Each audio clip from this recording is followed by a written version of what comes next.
Shenjtorët e Shqipërisë, një podcast në Shqip, ku do të njohim kush janë shenjtorët e ditëve të mëvonshme në Shqipëri e kudo në botë. Në këtë podcast do të kemi bashkë bisedime me të ftuar, ku do t'i përgjigjemi pyetjes: çfarë do të thotë për ty të jesh një shenjtor i ditëve të mëvonshme? Unë jam Gjoni Myrtaj. Dhe unë jam Enida Rama Alushaj. Mirë se erdhët. Le të fillojmë. Përshëndetje miq të dashur, mirë se keni ardhur në podcastin Shenjtorët e Shqipërisë, një podcast në Shqip ku do të njohim kush janë shenjtorët e ditëve të mëvonshme në Shqipëri e kudo në botë. Ky është episodi joni 52. Unë jam drejtuesi i këtij emisioni Gjoni Myrtaj dhe jam këtu së bashku me bashkëhetuesen Enida Rama Alushaj. Përshëndetje Enida. Përshëndetje Gjoni, përshëndetje dashuri miq. Më në fund jemi në një episod tjetër, një javë tjetër. Ne ju falenderojmë shumë për mbështetjen që ju keni ndaj nesh, edhe si gjithmonë ju kërkojmë që të vazhdoni të na ndiqni, t'i bëni like videove tona dhe të ftoni miqtë tuaj që t'i bëjnë subscribe video edhe kanalit tonë YouTube, po edhe kanaleve tjera. Patjetër, dhe ju inkurajojmë që të shikoni të gjitha video që ne kemi publikuar në të gjitha kanalet tona në YouTube, Spotify, Apple Podcast. Ju siguroj që do të kënaqeni, kemi të ftuar nga shtete të ndryshme të botës, shenjtor të ditëve të mëvonshme të Shqipërisë, misionar të kthyer e plot individ special do të thoshja, me histori tepër të veçanta. Edhe pa humbur kohën, kemi një të ftuar shumë interesante, shumë të veçantë këtë herë, kështu që nuk dua që të them të gjitha tani, por Enida, mund të na prezantosh kush është i ftuari jon?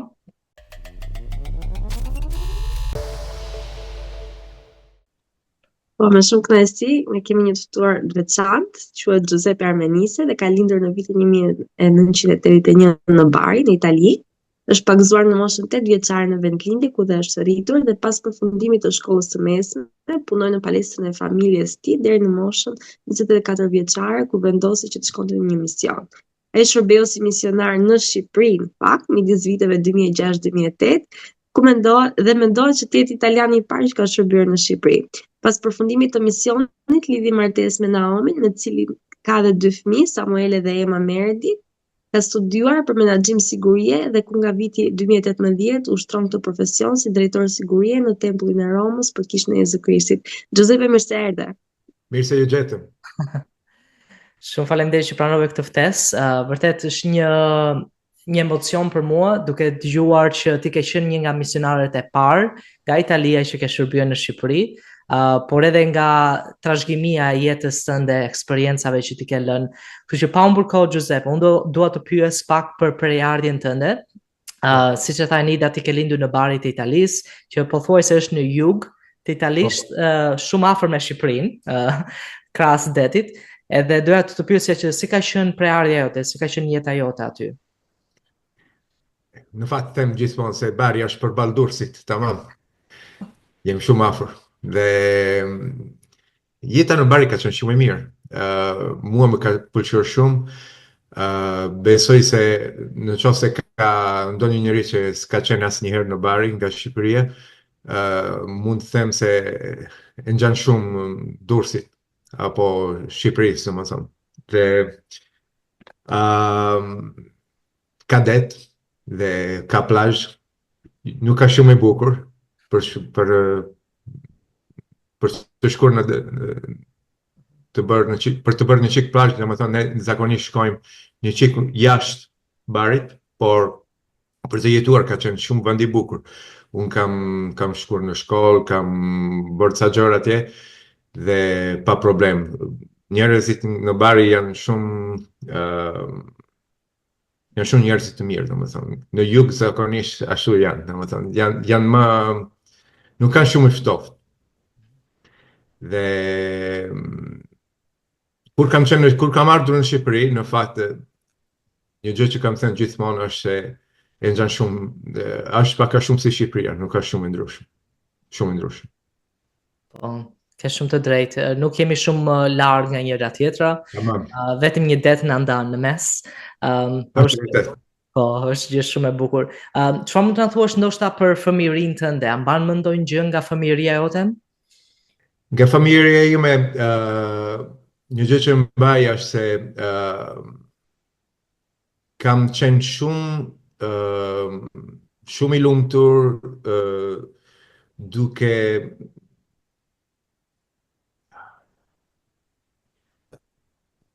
do më thonë, kam lindur në Kish. Dhe e mbaj mend se kur kam qenë i vogël, kam qenë shumë në Kish, kemi bërë shumë aktivitet dhe është një pjesë e jetës time që më ka, si themi, më ka ndihmuar shumë dhe më ka plotësuar jetën. Dhe me gjitha aktivitet që kemi bërë, kemi bërë Boy Scout, nuk e di në qoftë se keni pasur dhe atje në Shqipëri, por me Kishën e kemi pasur, kemi bërë shumë gjëra, shumë aktivitet me Boy Scout, dhe kemi bërë, nuk e di si quhet në Shqip, kampegji.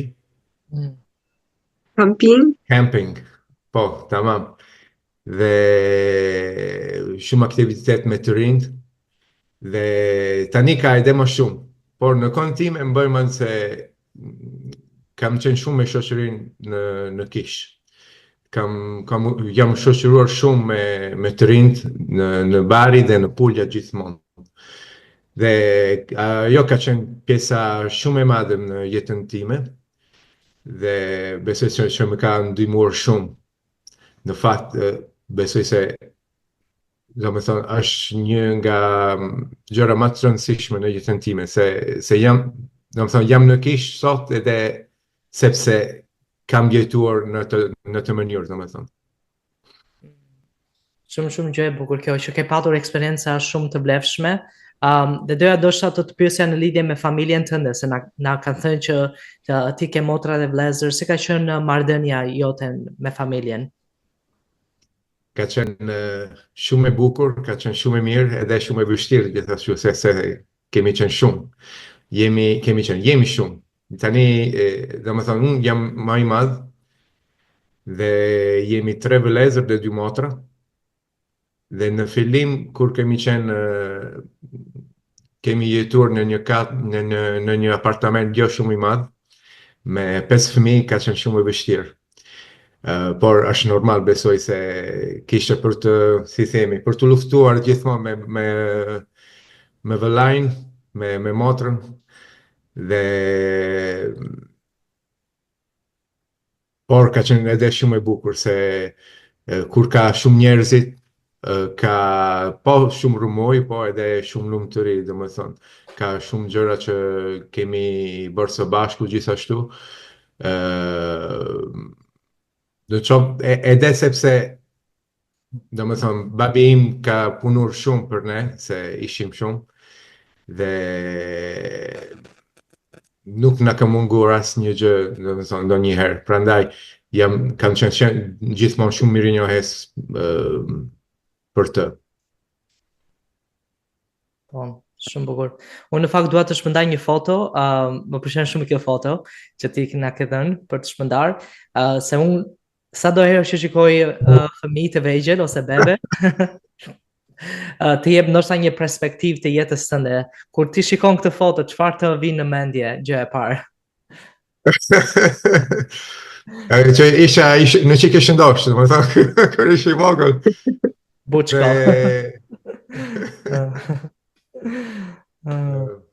Edhe që ka qenë kohë e bukur, pa tjetër, se mbaj mend ta fare, se isha shumë i vogël, por prindërit besoj që më kishin pritur shumë. Në fakt, babi dhe mami kishin patur një fëmijë më parë, që vdiq kur lindi. Ishte një femër, ishte Concetta, e kishe emrin. Kishe jetur vetëm 1 orë, më duket, ose më pak, dhe pas e vdiq. Dhe besoj që më kishin pritur shumë, edhe pasaj kam pritur gjithmonë edhe ata të tjerë që kanë ardhur më vonë.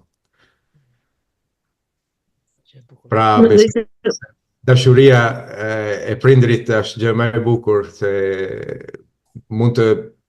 besoj që mund të tregohet edhe nga fotografitë që më kam bërë. Kam shumë fotografi, sidomos unë, se ka qenë më i pari.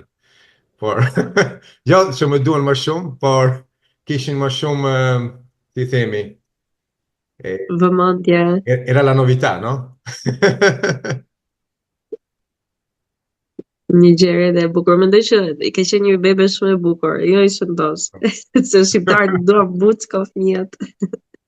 Por faktikisht kur ti po flisje për barin, më mbroi përshtypje. Unë nuk kam qenë ta vizitoj barin, por thjesht kam kaluar kur kam qenë për të parë në tempull edhe mbaj mend që ne kur ndaluam, nga që ishte rrugë e gjatë, erdhëm me traget me të rinjtë të Shqipërisë edhe mbaj mend që dega atje në bari ose lagja, nuk e di çfarë është, se njerëzit kishin ardhur gjithë antarët dhe na pritën, na kishin përgatitur sanduiçe, drek atje, edhe pashi ishin shumë mikpritës, edhe më duk vetja sikur isha tamam Shqipëri, kështu.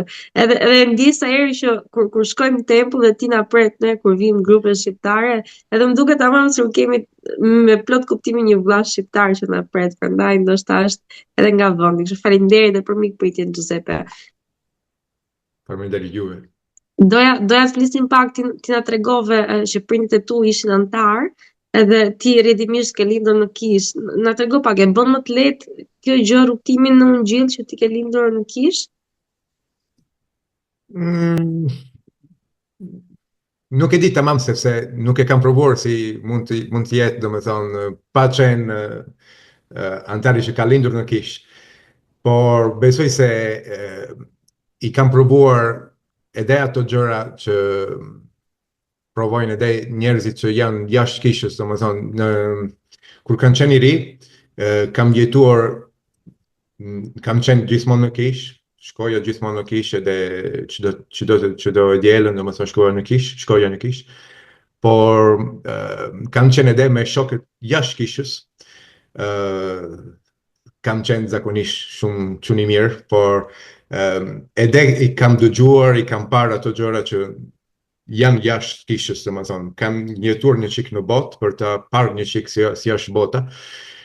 Normalisht se mund, se ne jemi antarë të Kishës, por edhe jetojmë jashtë Kishës gjithashtu. Prandaj kam parë vështirësi nga një herë, po nga një herë kam pasur njerëzit që janë dalur me mua, por s'jam mërzitur, domethënë, se isha i mësuar, unë dija ato gjëra që ishin të drejta dhe prandaj s'kam pirë duhan asnjëherë, për shembull, se kam provuar, di ca njerëz që e kam provuar, s'kam pasur nevojë që të provoja, por domethënë, s'ka qenë gjithmonë i thjeshtë, por unë besoj se në përgjithësi në fundi kur njerëzit më njoheshin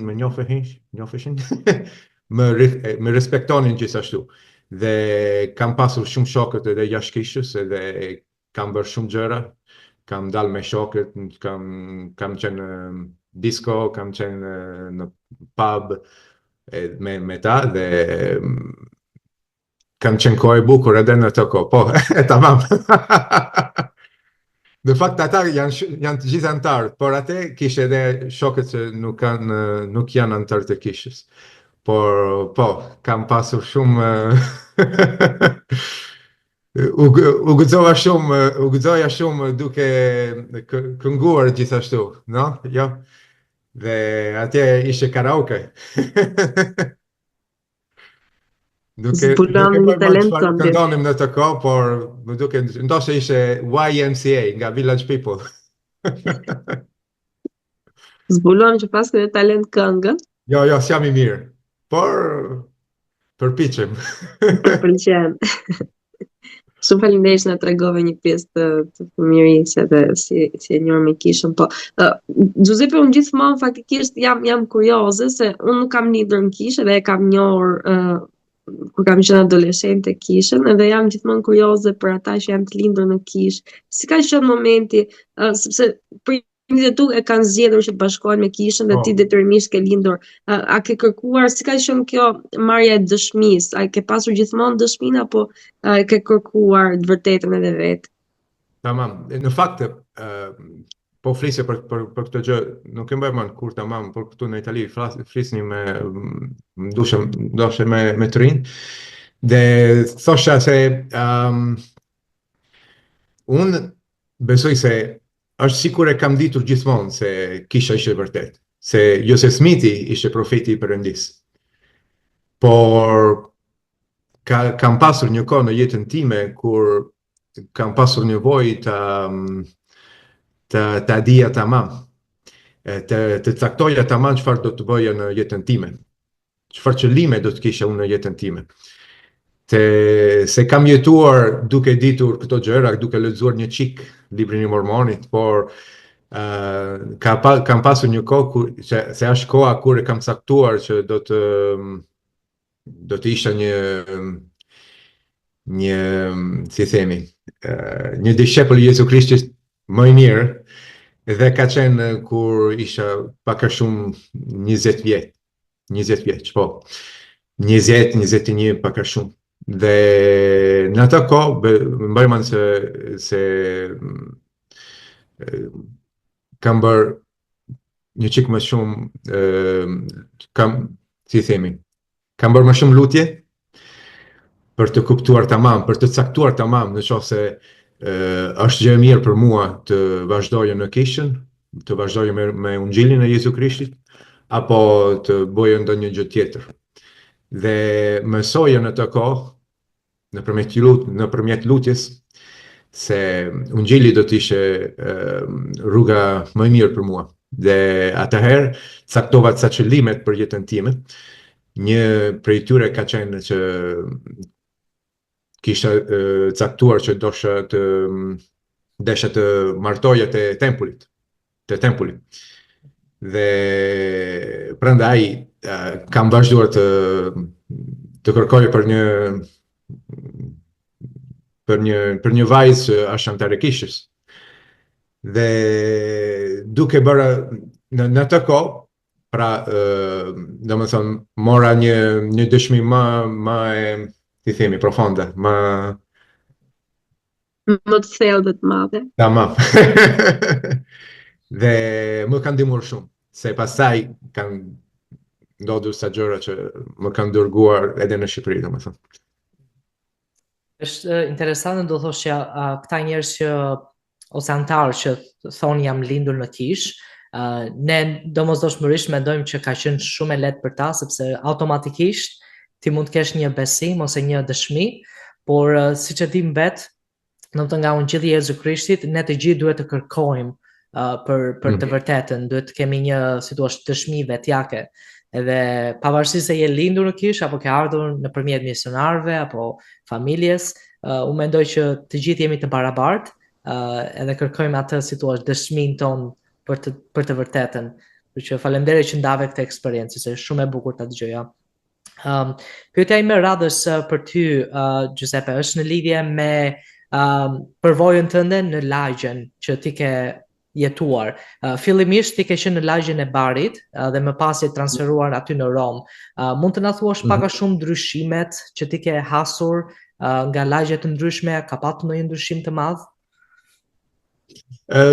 S'kam parë ndryshime shumë të madhe, domethënë, por është vërtet që në Bari isha njerëzit më njofshin më mirë. Dhe isha sikur isha brenda një familje, domethënë. Edhe këtu në Rom, në fakt ka edhe ca antarë nga Bari në lagjen time tani, ku jam në Bari. Dhe ka shumë antarë të tjerë që janë nga jashtë Romës dhe ndihem mirë atje. Por në Bari ishte më veçantë, besoj, se isha me ata që më kam parë që nga lindja, domethënë. Dhe jam rritur me ta. Prandaj nuk e di nëse kishe më shumë dashuri, se dashuria ka edhe këtu në Rom. Midis antarët, domethënë, por besoj se shtëpia është gjithmonë shtëpia. Prandaj edhe lagja në Bari është e lidhur me të, domethënë, me shtëpinë. Prandaj është më e veçantë për mua. Po, e vërtet, dhe ne kemi dëgjuar që kudo që ne shkojmë, kisha është njësoj në të gjitha vendet. Ndoshta një lagje mund të jetë më e vogël në numër, apo mund të ketë më shumë të moshuar se sa të rinj, por gjithsesi, domethënë kisha, doktrina, çdo gjë që mësohet aty është kudo në të gjithë botën. Edhe kjo është një gjë shumë e bukur. Edhe me qëra fjala për botën, unë doja të pyesja në qoftë se do të jepet mundësia, ti dhe familja jote, a doni që të shpërnguleshit në Shqipëri për të jetuar aty për një farë kohe? Për mua do ishte gjë shumë e bukur. Për nusja besoj se do ishte një problem, për qunin dhe gocën nuk e di. Se tani kanë shoqëri këtu. Dhe në fakte ka pasur një kohë kur kemi munduar të vinim për të jetuar aty në Shqipëri pas misionit. Dhe nuk ishte mendimi i keq, se duke e ditur se jemi shumë, si themi, shumë afër, domethënë, jemi shumë molto simili. Po, të ngjashëm. Po, të ngjashëm. Dhe nuk do të ishte vështirë për ne të jetonim atje. Sidomos duke ditur që shqiptarët janë shumë mikpritës. Dhe se është gjë e vërtet, se është një nga gjëra më të bukur që kam parë atje, që kam mësuar atje në Shqipëri. Dashuria shqiptarëve është gjë shumë e madhe. Dhe e ngjan shumë atë dashurinë që kanë njerëzit këtu në jug të Italisë. Edhe në Rom, por më shumë në jug, nga Bari, Palermo, se nusja ime është nga Palermo. Dhe jemi shumë afër edhe me këto gjëra, domethënë. Pra, për ne do të ishte gjë e keq, domethënë, por s'kemi pasur mundësi akoma. Inshallah një ditë do shoh. Po, dhe unë do shtoja që normalisht më shumica shqiptarëve flasin italisht, kështu që s'do kishte ndonjë problem të përshtateshit. Është vërtet. Nuk e di tani ndoshta ka më pak njerëz që flasin italisht, por besoj se domethënë të rinjt tani nuk e di nëse mësojnë kaq shumë si që keni mësuar ju, domethënë. Ndoshta më pak për të siguruar që kuptojnë shumë. Ndoshta nuk arrin të flasin, por që kuptojnë. Po, nëse ju do vini, jeni mos e të mirëpritur, ne do donim shumë të kishim këtu, kështu mendoj, konsiderojeni. Për të bërë një çik pushim do vim patjetër. Akoma s'kemi pasur mundësi, por unë e mendoj gjithmonë. Okej, Xhoni tani do na tregoj një foto. Oh. Ky është momenti kur ti je pagzuar, apo jo? Po. Ka qenë 7 prill, 2 ditë, domethënë, unë bësha 8 vjetë, domethënë, 2 ditë më parë. E mbaj mend, është dita që e mbaj mend tamam. Nuk e mbaj mend tamam dita, domethënë, momenti kur jam pagzuar, në fakt, di pse, por ditën e mbaj mend tamam, domethënë sa gjëra që kanë ndodhur në të ditë, po, ka qenë momenti shumë i veçantë. Dukem shumë i lumtur atje. Okej, një buzëqeshje shumë të madhe. Që po shikoj, domethënë, babim kaq i ri. Tani u plak një çik, por është gjithmonë burr i fortë. Po sa bekim që pas ka pagzuar babi. Tamam, po. Giuseppe, do doja të flisnim pak edhe për misionin tënd, se ti na ke thënë që ke vendosur të shkosh në mision në moshën 24 vjeçare. Pse desh kaq kohë për të vendosur për të shkuar në një mision? Sepse në atë kohë besoj se djemt shkonin 19 vjeç. Po. Në fakt unë kisha vendosur të mos shkoja në mision. Nuk e kisha dëshirën të shkoja në mision. Kisha një punë, punoja te palestrën e babit. Dhe te palestrën e babit dhe ishe lumtur. Nuk e kisha nevojë, domethënë, të shkoja në mision. Ashtu mendoja unë. Pastaj u takova shkoja te një konferencë për, si themi, Young Single Adults. Dhe atje takova një vajzë, takova Naomi, në fakt, se është nusja ime tani. Dhe duke folur me të, ajo më tha, në fakt është shkruar te bekimi patriarkal, si quhet? Po? Patriarchal blessing, okay? Është shkruar atje se unë do martohem me një misionar i kthuar, with a returned missionary. Okay? Dhe thash unë, oh, pse më ka thënë atë? Te ajo ishte gati për të shkuar, në fakt ajo ka shkuar në mision pas takimit tonë, domethënë ne u takuam për vitin e ri në Veron, pak a shumë isha aty afër. Pastaj në shkurt ajo ka shkuar në mision atje në Salt Lake City, ka qenë në Temple Square. Pra ne u takuam atje për vitin e ri, ajo më tha ato gjë domethënë, edhe unë mendoja se ndoshta më duhet të shkoj në mision, se duhet të martohem. Dhe në fakt duke ditur atë, jam lutur shumë për të ditur në qoftë do të ishte gjë e mirë për mua të shkoj në mision. Dhe duke bërë atë, duke u lutur, domethënë, kam marrë një përgjigje shumë e qartë, shumë e qartë. Dhe duke lexuar një shkrim në Bibël, Zoti më ka thënë që edhe në qoftë se nuk doje të shkoje në mision, mund të shkoj në mision. Ka qenë përgjigje shumë e qartë për mua. Dhe duke ditur atë, fola me peshkopin dhe i thash atë se kisha të dëshirë, edhe ai ka qenë shumë i lumtur. Duke ditur që ishte në çik më i vjetër se misionarët të tjerë, domethënë zakonisht siç keni thënë ju, domethënë janë 19 vjeç. Kam pasur të mundësi shumë e bukur. Grupi im.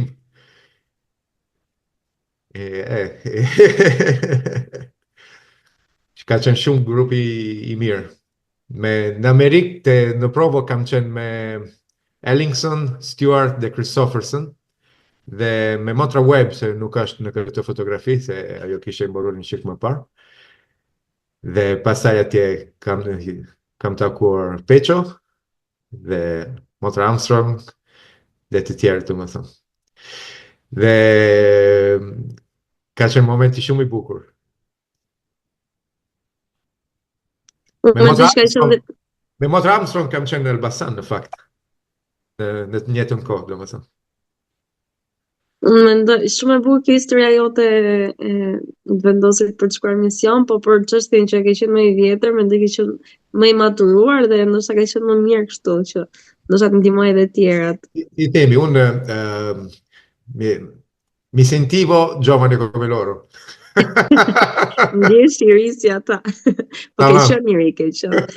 Po, na trego pak në cilin vend doje ti që të bëje një mision?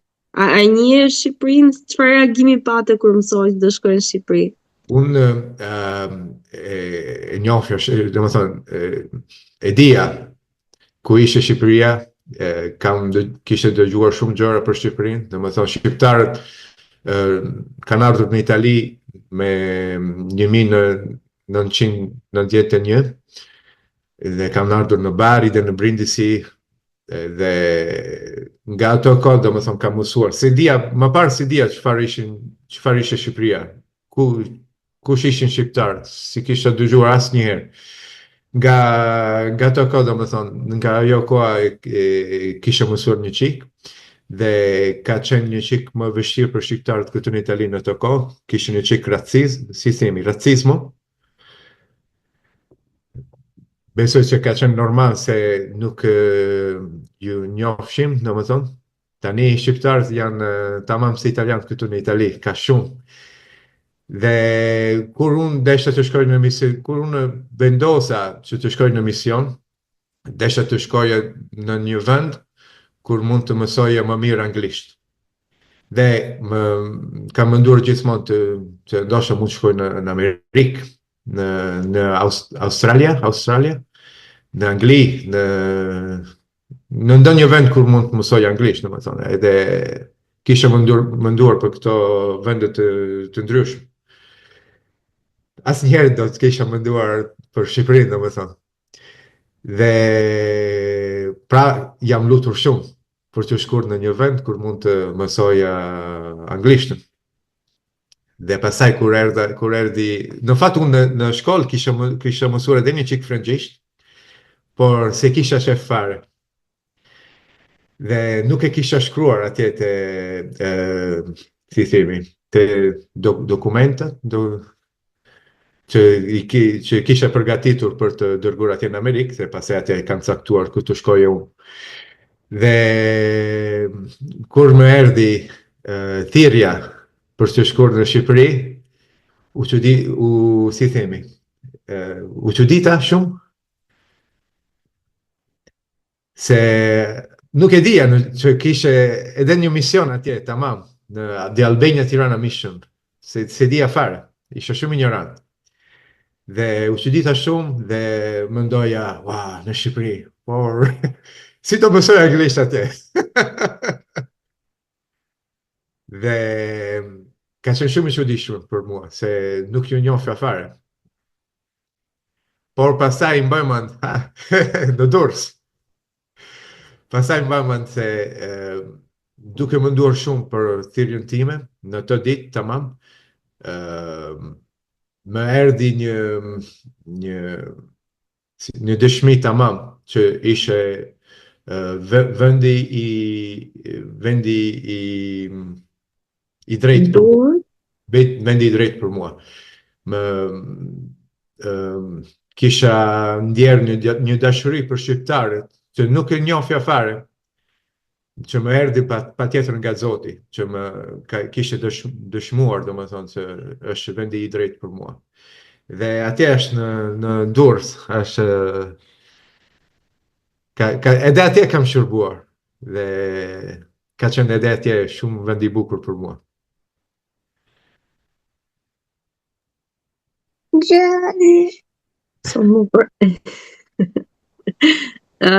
Por doja të të pyesja gjithashtu, çfarë të mësoj Shqipëria, një gjë që ti nuk e dije, na tregoi që ndjeve shumë dashuri, si të doje shqiptarët, edhe pse nuk i njeh.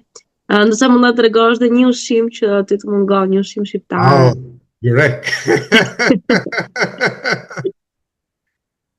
Dhe Shqipëria është shumë vend i bukur, mua më ka pëlqyer shumë. Në fillim ka qenë një çik e çuditshëm për mua, por jam mësuar shpejt, besoj. Pas një vitit atje, për mua ishte si shtëpia ime. Dhe edhe në Durrës atje. Dhe u kënaqesha shumë duke folur me njerëzit, sidomos me ata që ishin më të vjetër, domethënë në moshë, me xhaxhollarët, si themi. Dhe mikpritja. Mikpritja e shqiptarëve është një nga gjërat më të bukur që kam mësuar në Shqipëri. Shumë, shumë e bukur. Edhe sidomos kam parë njerëzit që nuk ishin shumë, që kanë qenë ato njerëzit që ishin më s'mund ta them fare. Pjo mikëve. Jo, është mirë, mikpritës. Po. Dhe atje kam mësuar të vërtet çfarë do të thotë, domethënë, dashuria. E njohja brenda familjes patjetër, por duke shërbyer të tjerë, besoj se shqiptarët më kanë shërbyer mua. Dhe më ka mësuar shumë. Mendoj që unë për ta takoj bashkëshorten tënde do ta falenderoj që ajo të paska nxitur, të paska urdhëruar një farë mënyrë që të shkojë në mision, se nuk do kishim fatin që të kishim, ndoshta edhe të njihnim. Giuseppe, ndoshta si shumë misionar të kthyer, ti me njëherë zbatove se tu është planet, qëllime që ti kishe në jetë, dhe një nga ato gjërat që ty të ndodhi pas misionit është që ti u martove shumë shpejt, pasi mbarove misionin. Po, Edhe është një gjë fantastike besoj, edhe dua që ti të flasësh me fjalët e tua që si ka qenë ajo eksperiencë që pas misionit ti të vazhdoje jetën tënde duke martuar me bashortën tënde. po. Mund të them se gjatë misionit me Naomin kemi shumë letra që kemi shkruar. Shumë. Gjatë misionit e saj dhe gjatë misionit tim. Dhe do më thonë mund të them se e dinim tamam çfarë donim pas misionit. Nuk kishim folur tamam. Pra, do më thonë, pas misionit, kur u ktheva në Bari, palestra isha atje, punën e kisha, dhe duke ditur që ajo ishte nga Palermo, unë isha nga Bari. Unë besoj se në qoftë se njerëzit duan të vazhdojnë me një gjë të tillë, domethënë me martesën për shembull, dhe e duan të dy, e ne e donim të dy, mund ta bënin. Dhe prandaj s'kemi pritur shumë. Në fakt pas 5 muajsh u martuam. Dhe u filluam me pak fare, filluam vetëm me një dhomë. Një dhomë me një kuzhinë shumë i vogël, shumë i vogël. Dhe ishte në Bari. Dhe filluam të punonim të dy te palestra e familjes. Babai si themi, ma dha, me la diede, me la regalata, no? Ta adhuroj, po. Dhe me të me palestrën me palestrën filluam jetës tonë së bashku, dhe s'ka qenë shumë i thjeshtë në fillim, se puna nuk ishte shumë i mirë, dhe më thonë biznesi nuk ishte shumë i mirë në fillim, por duke vazhduar, duke punuar, kemi jetuar atë 10 vite dhe kemi filluar të rritëshim qunin negocin atje në Bari, apo afër Bari, dhe ka qenë jeta shumë e bukur për mua, se kam punuar me një gjë që ishte pasioni im, por me mendimin e Naomit dhe babit gjithashtu kemi pasur mundësi të martoheshim kaq shpejt. Dhe ka qenë një bekim shumë i madh për ne, se për mua s'kishe nevojë për të pritur më shumë. Domethënë, lo sapevamo, no?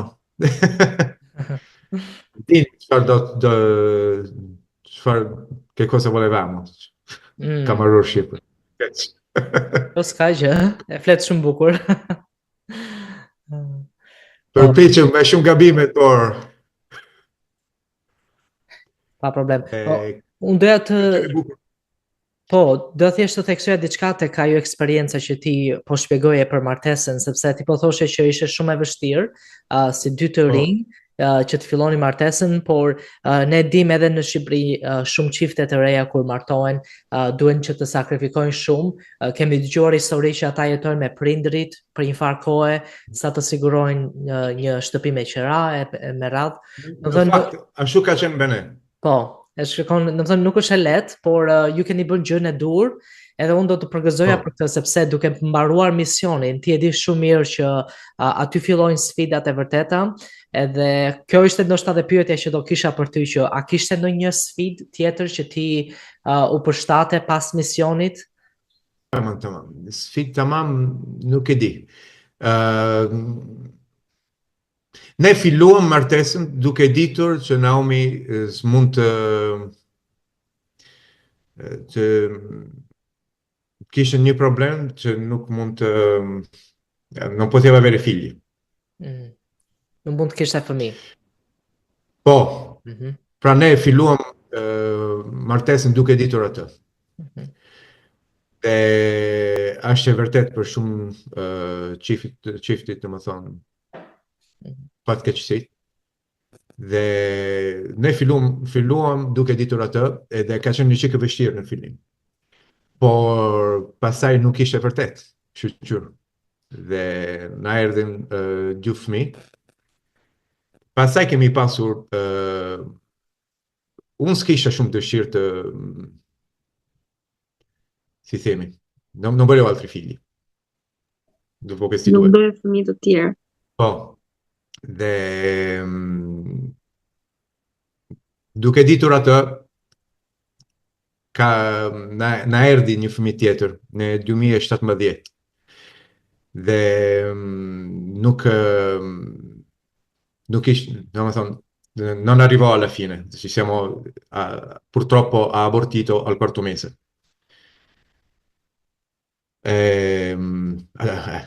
Nuk e di si ta them në shqip fare. S'ka problem, unë ta them, ka pësuar një abort në muajin e 4, nuk ka arritur përfundesh Tanzania. Dhe ai ka qenë momenti më i vështirë, besoj, në jetën tonë. Dhe na ndodhi prap në 2021 dhe prap një moment shumë i vështirë. Dhe nuk e kuptojmë pse. Dhe do të thonë, ne e dim tani pse na kanë ndodhur këto gjëra, se Naomi ka një çik probleme me gjakun e saj. Dhe por momentet më të vështirë, do të thonë, në jetën tonë besoj se kanë qenë këto. Dhe duket sikur nuk ka kuptim pse gjëra të tilla ndodhin. Por besoj se kemi gjithmonë diçka për të mësuar, edhe me këto gjëra. Më kujtohet ndoshta eksperienca që ndoshta dhe ti e di për gruan e profetit të rivendosjes, Joseph Smith, Emma Smith. Siç e dim, ajo kishte aborte të shumta, humbje të shumta në jetë, edhe her pas here ajo kishte dyshuar që kush është plani Perëndis për mua, çfarëdo që Perëndia që unë duhet të bëj. Edhe mbahet mend ajo thënia që profeti i tha asaj që nëse ti je faithful ose e denj para Perëndis, çdo humbje do të rikthehet. Edhe kjo është ndoshta premtimi i Perëndis që edhe pse duket sikur po humbasim kaq shumë gjëra, domethënë, nëse ne jemi të denj, nëse kemi besim, Perëndia do të na shpërblej. Edhe normalisht ka shpërblyer me 2 fëmijë të mrekullueshëm, edhe po, të përgëzoj ty dhe bashkëshorten tënde për guximin, për besimin që ju patët, që nuk hoqët dorë, pavarësisht sfidave që ju hasët. Po, faleminderit. Ke një familje shumë bukur, Giuseppe. Faleminderit. Është, si themi, merito della moglie. Shmerit e grua, si është këtë dy. Por një gjë që unë doja të dija për profesionin, se ti na the që kishe pasion dhe pas vitesh të tëra të punës palestre, ti vendose që të ndryshosh profesionin dhe të shpërngulesh në Rom. Pse ndodhi kjo dhe a ke nostalgji për ato kohë? Po, kam nostalgji. Shif atje. Shpata. Ta shpata e Skanderbeut, por dhe po, kam shumë nostalgji. Në fakt. Dhe ka qenë, dhe më thonë, si themi, my dream, që nga fëmijëria, dhe më thonë, desha të bëja ninja. Okay? Në të kohë në Itali, dhe më thonë, patëm një ninja boom, okay? Edhe kur ishe i vogël, domethënë, i kisha shumë qef. Ninja i kisha shumë qef. Dhe e kam pasur gjithmonë si qëllim. Dhe kur isha 16 vjeç, domethënë me babin tim, shkuam në Milan dhe atje gjetëm një mësues, një maestro themi ne, sensei, që na mësoi. Dhe kemi mësuar që nga ishe, besoj, 96 ka qenë, po. Dhe që nga 96 deri 2018 kam vazhduar me mësimet, kam mësuar shumë ditë për ditë, vit për vit dhe pastaj kam ardhur këtu në Rom dhe vazhdoj vetëm, nga njëherë shkoj të takoj me mësuesin tim, të tani është në Francë. Dhe ka qenë domethënë ëndra, si themi, ëndra ime, ka qenë è stato il mio sogno, no? E l'ho realizzato. E kam plotësuar.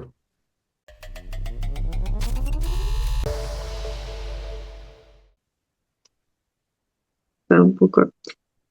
Mua më bërë shumë përshtypje ajo, nuk e din që se është kineze apo japonisht, besoj. Japonisht. Është shkruar Bushido. Do të thotë rruga e combattenti, di guerrieri, come si dice? Guerrieri. Rruga e luftëtarëve. Tamam. Okej, faleminderit. Por tani ajo që bën tani është drejtori i sigurisë së Tempulli i Romës. Nëse do kishe mundësi, ndoshta pagën që dëshiroje, cilën do zgjidhje midis palestrës dhe drejtorit të sigurisë, apo ke një opsion tretë? Puna ime tani më pëlqen shumë, se duke qenë në tempull, kam mundësi të takohemi me shumë njerëzit nga kudo në botë, sidomos me shqiptarët. Dhe atje është e bukur se mund të jem gjithmonë ditë për ditë në tempull dhe mund të futem ditë për ditë në tempull. Dhe është gjë shumë e bukur. Por edhe palestra për mua ka qenë shumë e rëndësishme. Në fakt e kam krijuar këtu në shtëpi, atje kam 25 metra katror me tatami, materassina, nuk e di si themi.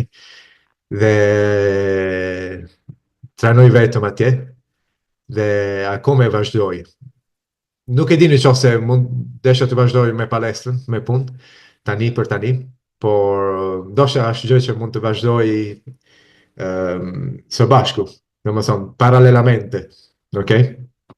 Dhe besoj se puna e tempullit do të ishte më vendosja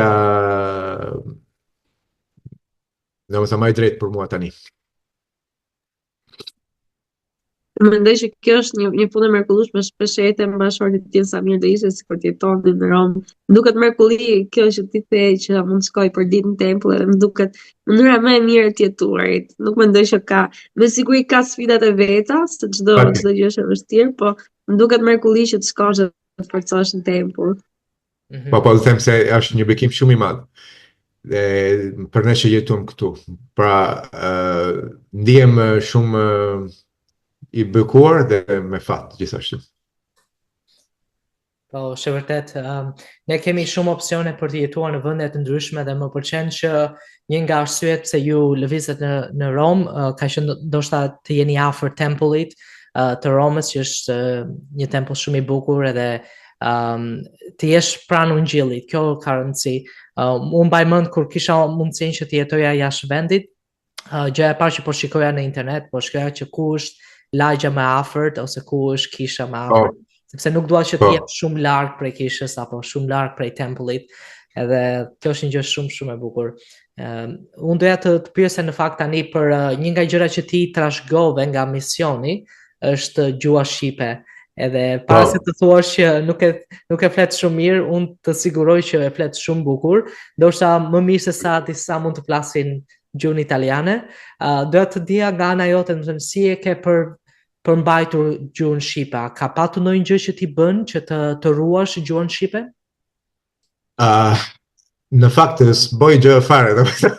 Nga njëherë flas me shqiptarët. Kur ju vini këtu në tempull, është momenti shumë i bukur për të takuar me ju dhe për të praktikuar gjuhën.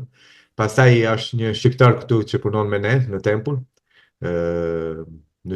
Besoj se e njoh, është Erlind Dishnica dhe me Antonella.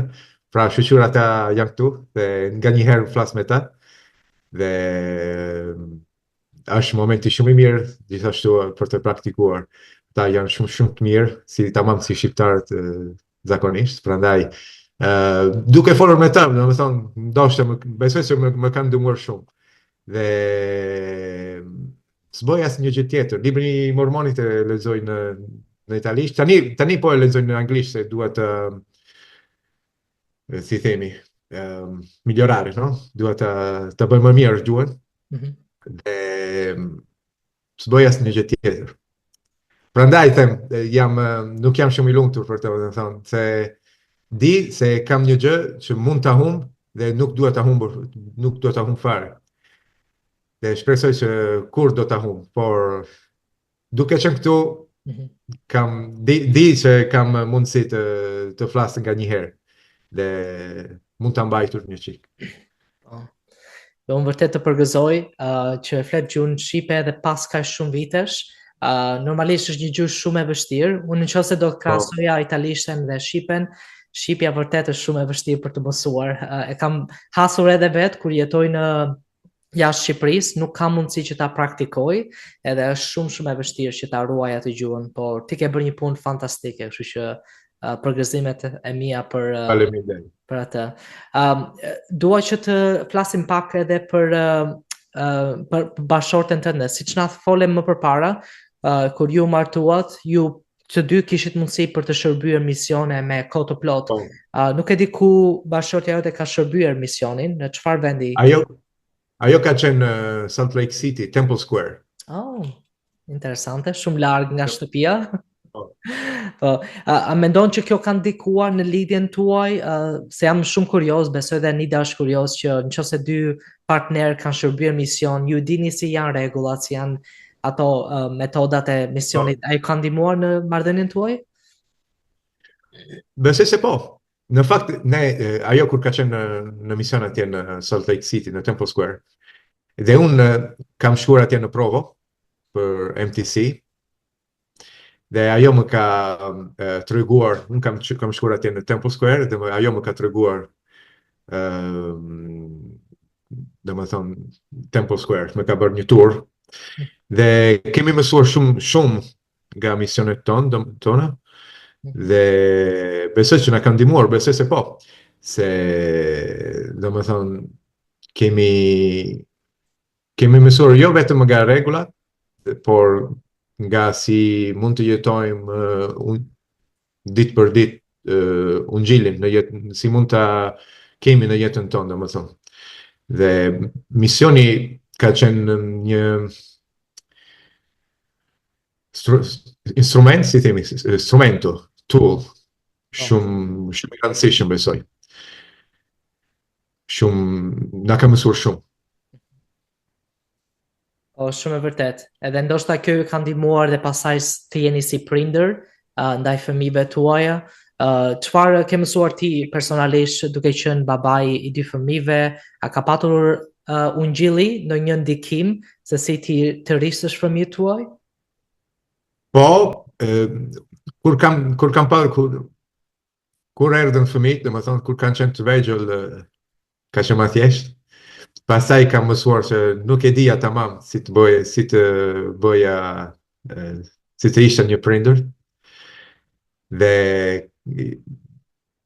besoj se ungjilli na ka ndihmuar ta kuptonim tamam si është dashuria e Ati Junqëllor për ne, se edhe ne do të jemi si ai është me ne, do të jemi me fëmijë. Nuk është gjithmonë e thjeshtë, se ata nganjëherë janë çik me stres, por po mësojmë akoma. Po mësojmë dhe besoj se dashuria e Perëndis është për ne shembulli më i mirë që mund të kemi për të mësuar si të bëhemi prindrit më të mirë. Në mendoj që ju e keni drejtuesin më të mirë dhe e përdorni zbulesën për drejtuar fëmijët tuaj, dhe padyshim që do të jeni prindër shumë të mirë duke u njohur dhe duke parë që djali jot erdhi aty. Po, ajo që po mendoja, unë kisha djalin tim këtu dhe thash se do doja që në moshën e adoleshencës të vinte tek unë siç erdhi te Giuseppe. Kështu Kjo tregon që ti je një baba i mirë, Giuseppe. Flisnim pak për talentet, çfarë talentesh tjera ka Giuseppe? Na thej që të pëlqen shumë të merresh me sporte, me palestër, arte marciale. Po. Na kanë thënë, ne në fakt kemi një antar të skuadrës si ka shërbyer në mision me ty, kam përshtypjen që ajo e ka shkruar këtë te komente dhe na ka thënë që i ke shumë qejf bimët dhe lulet dhe të pëlqen të merresh me to. Na trego pak për talentet. Se nuk e di nëse është talent, por talenti tamam, por kur kemi ndryshuar shtëpinë, ne kemi ardhur në Rom dhe kemi jetuar në Monte Rotondo, që është afër Romës, për një vit e gjysmë pak a shumë. Pastaj kemi blerë një shtëpi në Fiano Romano, ku jetojmë ne tani. Dhe kemi marrë një shtëpi private, pra kemi një kopsht. Dhe unë s'dija fare asgjë për ato gjëra. Dhe në fakt nuk e doja një shtëpi me kopshtin. Dhe duke pasur atë se nusja e donte, kam filluar të mësoja ca gjëra. Edhe duke qenë te tempulli, se atë kopshti është shumë i bukur. Mendoja se edhe të shtëpia ime mund të kisha një gjë të tillë dhe në fakt kam mësuar shumë gjëra nga ato që punojnë në tempull dhe kam provuar edhe tani ka ca vite që jam si themi shumë apassionato shumë apassionuar me le piante, di fare në shqip. Por në fakt janë të gjitha pema dhe piante që vinë ca nga atyre nga ata janë nga Japonia. Dhe në fakt në Instagram kam bërë ca fotografit, janë alberi japonesi, maple trees, Japanese maple trees. Dhe kam ca nga ata dhe kam shumë qef. Ajo besoj se tregon që po plakëm, se ato janë gjëra të domethënë zakonisht njerëzit që plakën domethënë bëjnë. Besoj, nuk e di. Por qetësia duke punuar në kopsht është shumë e bukur. Po, vërtet. Ti flet shumë për japonishtë, në kena ato të shkruajta. A di ti të bësh origami, Giuseppe? Po, gjithashtu. Kam ca origami, I kam në lartë, pastaj mund të tregoj, por edhe origami, po. Kur ka qenë era fundit që ke bërë një të tillë? Si? Kur ka qenë era fundit që ke bërë një të tillë? Ka kaluar shumë kohë. Se bëj tamam. Por mund të bëj vetëm crane, si quhet, crane, la gru. Ajo e bëj shumë mirë. Të tjerët I kam harruar, por kam bërë shumë gjëra të ndryshme. Pas ke shumë talente. Giuseppe, do doja që na flisi pak edhe për një arritje tënde tjetër, ndërkohë që ti ke punuar, ke qenë një baba, një bashort me shumë impenjime. Mua më duket shumë e mrekullueshme që ti ke arritur në këtë periudhë që të mbarosh studimet e larta. A ishte e vështirë për ty, si na fol pak për këtë periudhë të jetës? Po, ka qenë koha më e vështirë në jetën time. Jo më e vështirë, por një nga kohat më të vështirë në jetën time. Se ka qenë me 2023 në Korrik, kur e mbarova dhe fillova me 18. Fillova duke menduar që kisha dëshirë të mësoj më shumë për sigurimin, për këto gjëra, edhe mendoja që do të ishte gjë e mirë për të ndryshuar punën. Kisha dëshirë të mësoj më shumë dhe filloja duke pasur edhe nusjen, se edhe ajo ka bërë universitet, domethënë gjatë martesës, dhe duke parë Naomi, Thash, se nuk mund ta bëj unë. Dhe filloja me një qëllim dhe kam filluar punën gjatë universitetit gjithashtu, edhe kam mbaruar duke punuar, duke qenë një prindër, dhe ka qenë shumë e vështirë se unë ditë për ditë mbaroja punën, u kthesha në shtëpi dhe nuk kisha shumë kohë për familjen, për fëmijët, sidomos për ta, dhe nuk isha shumë i lumtur duke menduar atë. Por e dija që do të ishte për një qëllim më i madh dhe gjithashtu për të treguar një shembull më i mirë fëmijëve, domethënë, që ata do të dinin çfarë sakrificë ka qenë për ne dhe ndoshta ata mund ta bëjnë më parë, pa pritur si kemi bërë unë dhe Naomi. Por tani shohim që është një bekim i madh se me shkollën e lartë kemi më shumë mundësi edhe me punë, domethënë. Dhe prandaj është gjë e mirë tani. Ta kishim bërë më parë, do të ishte më mirë, por besoj se si misioni e kam bërë më vonë, edhe shkollë e lartë e kam bërë më vonë. Dhe besoj se është e mirë që, domethënë, gjëra i bëjmë. Edhe në qoftë se është në shik me vullnes. Është e mirë që në fund i bëjmë. Një gjë që unë mendoj është çdo njeri ka kohën e vet, Giuseppe. Jo për gjithë funksionon të vazhdo shkollën 18 vjeç, 19 vjeç. Rëndësi ka që ti ke zgjedhur gjën e duhur për familjen tënde dhe për veten. Po, dhe në fakt edhe Nida dhe unë kemi eksperiencë ku kemi vazhduar studimet e larta, pavarësisht se kemi pasur shumë impenjime edhe përgjegjësi të shumta në jetë, dhe do thoja që normalisht është një sakrificë, por është një sakrificë që kur e bëjmë mund të bekohemi për të. Unë së shpejti në fakt do filloj një punë të re, edhe ishte si thua për shkak të diplomës që u mora nga shkolla, edhe nëse nuk mund të bëja atë shkollimin, do të ishte pothuajse e pamundur që të siguroj një punë më të mirë. Edhe pra ka bekime për ato sakrifica që ne bëjmë, duke përfshirë këtu edhe studimet e larta, pavarësisht sfidave që mund të hasim në jetë. Doja që të flisim tani, Giuseppe, për një nga bekimet e shumta që ti ke marrë, është si të thuash që ti jesh afër tempullit të Romës dhe ti ke patur mundësinë edhe të punosh aty, edhe të shërbesh në kapacitete të ndryshme. Si ka qenë të jesh afër tempullit dhe të bësh këto shërbime të shumta në shtëpinë e Perëndis? Ka qenë një bekim shumë i madh. Nuk e ndihem më i bekuar se njëri tjetër, por besoj se duke qenë këtu, për ne ka qenë një bekim shumë i madh se kam mësuar shumë gjëra duke shërbyer edhe brenda tempullit.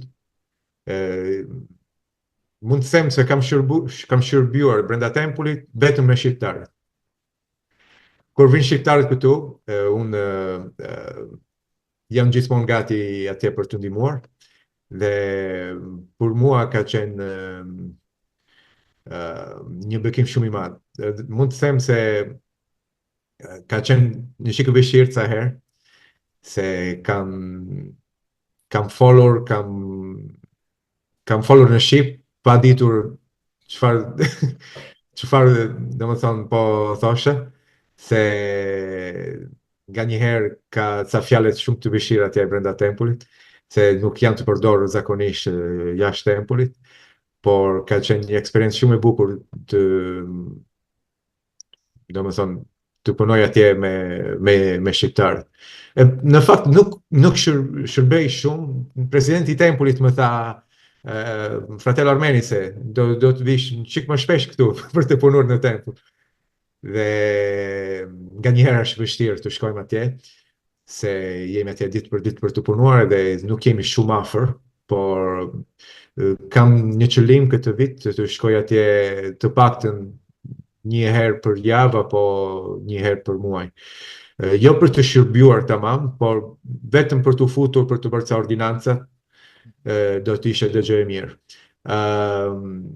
Duke qenë këtu, duket si është gjë e thjeshtë, por nuk është gjithmonë e thjeshtë.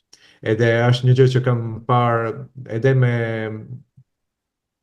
shokët e mirë që punojnë me mua në tempull, se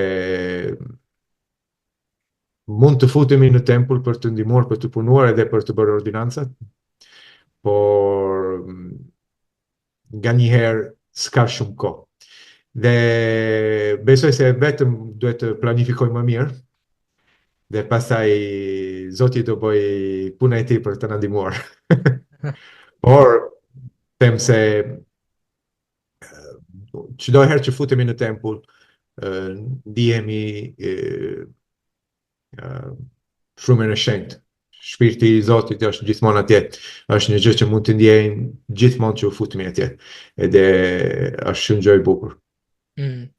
Edhe besoj që ka qenë edhe një bekim për gjithë shenjtorët e Shqipërisë, siç e di ti nga historia, domethënë që në atë kohë shqiptarët udhtonin shumë larg drejt Gjermanisë, ku ishte tempulli më i afërt, dhe e mbaj mend, nuk e mbaj mend duke parë atë announcement, atë lajmërimin që tha presidenti Monson atëre, por kur e mora vesh që do kishte një tempull në Rom, të gjithë shqiptarët ishin shumë të lumtur, sepse dinin që do ishte më afër, edhe ishte në një shtet që ne konsiderojmë si familjen tonë, si shtëpinë tonë, edhe po, jemi shumë të lumtur që kemi një tempull aty, dhe ju do keni një tempull të dytë tani në Milano, edhe bekimet e Perëndis po shumë fishohen. Do shpëndaj këtë foto, Giuseppe, dua një koment të shkurtër nga ana jote, sepse duke e parë këtë, u buzëqesha sepse thash, shiko Giuseppe po i bën një xhiro presidentit Eyring. Si ndodhi kjo? Ka qenë gjatë dedikimit, dhe presidenti Eyring kishte një çik vështirësi me të ecur, domethënë me të ecurit atje në tempull. Pra kishte nevojë për të bërë një çik xhiro me atë makinë, domethënë, është makina ime ajo. Përdor domethënë ditë për ditë në tempull. Dhe ka qenë shumë i bukur. Ai më foli dhe më tha çfarë po bën këtu në tempull. Unë i thash se isha security supervisor. Edhe ai më bëri ca komplimente, domethënë, edhe ka qenë shumë i bukur. Ka qenë shumë i bukur. E mbaj mend si kur ka qenë dje. Dhe ka domethënë, ka një shpirt shumë të veçantë ai presidenti Eyring. Edhe është i bukur të punoj këtu, se nga një herë vinë apostujt. Dhe është i bukur që mund t'i takojmë, mund t'i shohim. Dhe është një bekim edhe ajo. Pas ke qenë një shofer i mirë, duke parë sa i lumtur ka qenë presidenti Eyring, e shpresoj që të kalon ndonjë bakshish. Kishe bodyguardi përballë mua. Jo, vërtet më duket ti e shumë herësh, me vërtet një bekim edhe privilegj. Giuseppe, do doja një këshill, çfarë do t'i thoshe ti të rinjve ose Giuseppes, ndoshta 15 vjeçare dhe ëndrave që ai kishte kur të rrite. Çfarë këshille e ke për të rinjt sot? Për të rinjt mund të them se duhet të vlerësojnë shoqërinë që kanë në kish, dhe ato gjëra që po mësojnë tani. Edhe me që mendojnë se mund të jetojnë pa ato gjëra, janë gjëra që ata do të kenë nevojë gjatë jetës.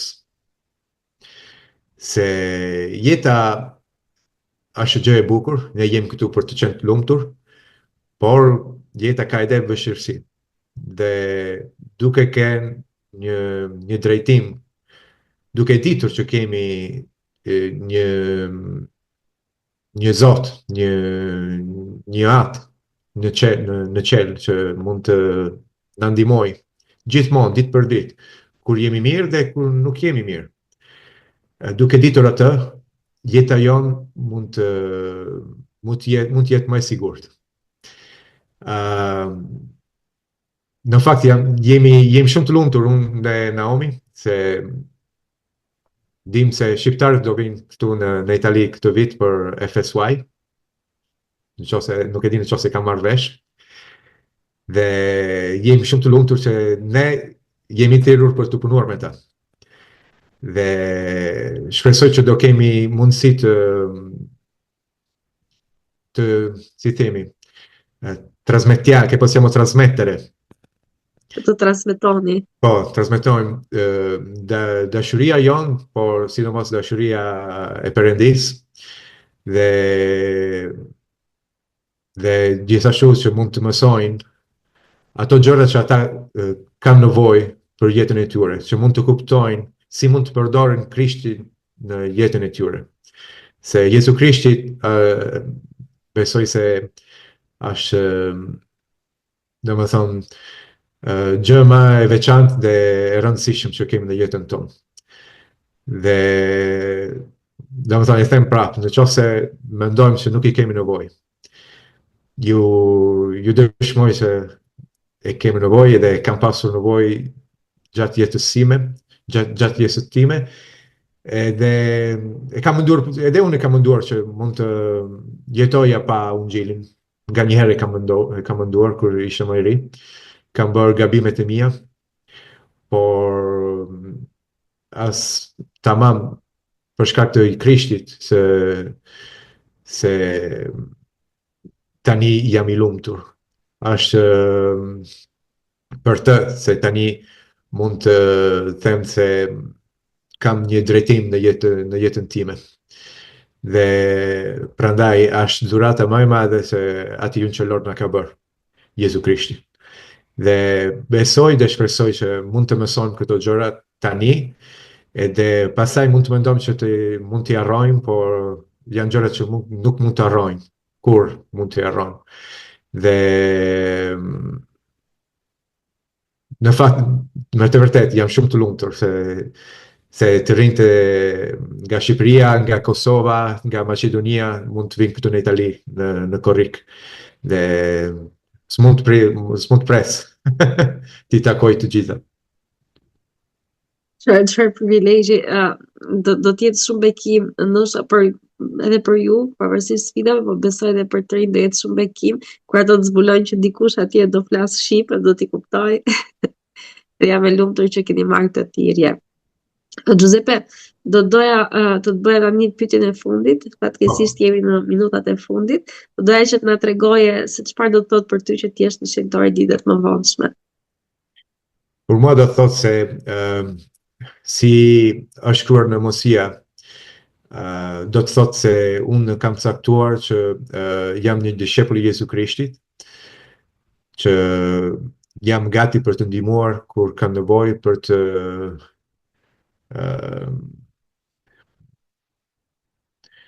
të konfortuar, nuk e di nëse është shqipe, ata që kanë nevojë për të qenë një shembull I mirë për të gjithë ata që janë afër.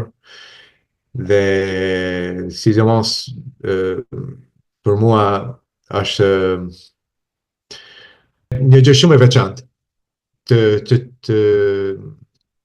të jetoj Ungjilin, të jetoj në kishën me të tjerë që domethënë kanë të njëjtën besim dhe na ndihmon shumë, na bekon shumë dhe gjithmonë na kujton se jemi të gjithë vëllezër dhe motra dhe jemi fëmijë të Zotit dhe që ai na do shumë.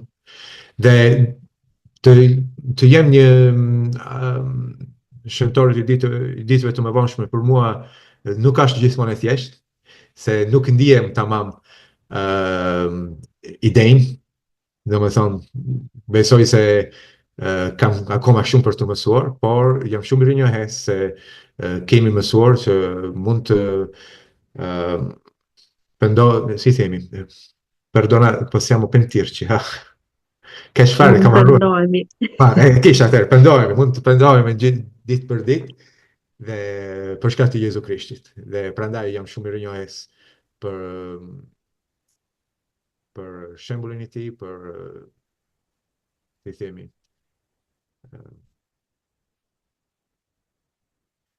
për atë që ka bërë ai për ne. Ai ka paguar për mëkatet tona, që ne mund të pendohemi të vërtet ditë për ditë. Çdo ditë unë në lutjen time kërkoj për faljen e gabimeve që kam bërë. Por prandaj ndihem më mirë duke bërë atë. Dhe mbajmë në shkrim të kam mësuar gjatë misionit, kur ti ka thënë çfarë do të thotë për ty, shkrimi i thotë, vini dhe unë jam një dishepull i Jesu Krishtit, birit i Perëndis, unë u thirra prej ti të njoftoj fjalën e ti mes popullit të ti, që ata të mund të kenë jetë të përjetshme. Dhe edhe atë, domethënë, jo vetëm gjatë misionit, edhe gjatë jetës sonë, domethënë ne mund të jemi një shembull shumë të mirë, ne mund të jemi një instrument shumë i mirë për të shpërndarë, domethënë, Ungjilin. Dhe ju falenderoj shumë për këtë oportunitet, domethënë se është era e parë që kam bërë një gjë të tillë dhe është nuk e mbaj mend kur ka qenë era e fundit që kam folur kaq shumë shqip për kaq shumë kohë. Prandaj ju falenderoj shumë. Ne të falenderojmë ty, Giuseppe, ka qenë kënaqësi që të kishim këtu, po edhe jam vërtet shumë i njohur për shpirtin që ke, për besimin që ke, edhe pse ti thua që ndjej që duhet pendohem çdo ditë, unë mendoj që je njëri shumë i mirë, ndoshta me ato imperfeksionet e tua si që ne gjithë kemi, po jam shumë i njohur për punën që ti bën për ne shqiptarët dhe është kënaqësi që të takojmë në tempull gjithmonë dhe shpresoj që të takojmë së shpejti në tempull. Shumë faleminderit. Faleminderit juve. Po, ka qenë vërtet një kënaqësi që të flesim së bashku. Besoj se ata që do ta dëgjojnë këtë episod do të mrekullohen për shumë gjëra, sidomos për aftësinë tënde që të ruash gjuhën shqipe pas kaq shumë vitesh. Por edhe duke qenë një ambasador i Shqipërisë aty në Itali, sepse unë mendoj që vërtet ti je italian me vendlindje, por me zemër ti je shqiptar, edhe të falenderoj shumë për dashurinë që ti ke për shqiptarët, për Shqipërinë, edhe për gjithçka që ti ke bërë. Faleminderit shumë, Giuseppe. Faleminderit juve, s'ka gjë fare. Okay. Ne falenderojmë dhe njërë të ftuarin ton Giuseppe Armenise dhe ju miq të dashur që ndoqët këtë episod të 52 të podcastit Shenjtorët e Shqipërisë. Falenderoj gjithashtu skuadrën ton për mbështetjen në realizimin e këtij episodi. Nëse ju doni të merrni pjesë në këtë podcast, ju lutem na dërgoni një mesazh në rrjetet tona sociale ose në emailin ton sheshpodcast24@gmail.com. Unë ju falenderoj edhe një herë për vëmendjen tuaj dhe mirë takoshim javën tjetër me një të ftuar të ri. Mirupafshim. Mirupafshim.